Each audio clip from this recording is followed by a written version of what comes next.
السلام عليكم ورحمة الله وبركاته، كل سنة وانتم طيبين ورمضان كريم. النهاردة ان شاء الله هعمل معاكم فطار شهي كده وسهل وبسيط، مش هياخد مننا وقت ولا مجهود.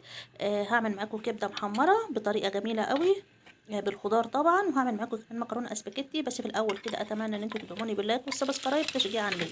انا عندي هنا كيلو من الكبدة البلدي، جاي معاها كده حتة من الدهن، فانا هقطع الدهنة بتاعتها حتت صغيرة وهحمرها في معلقة من السمنة البلدي. طبعا الكبدة انا بجيبها وبغسلها كويس او بقطعها، ما بعملش فيها اي حاجه تانية عشان ما تغيرش الكبده، مش بنقعها ولا بحب اعمل فيها اي حاجه خالص، خصوصا انها كبده بلدي.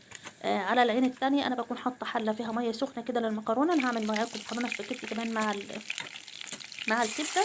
في الوقت ده الدهنه بتاخد لون بتتحمر اهو، هنزل عليها وهي سخنه كده بالكبده عشان تاخد الصدمه بتاعتها واللون بتاعها يكون فاتح كده بالشكل ده.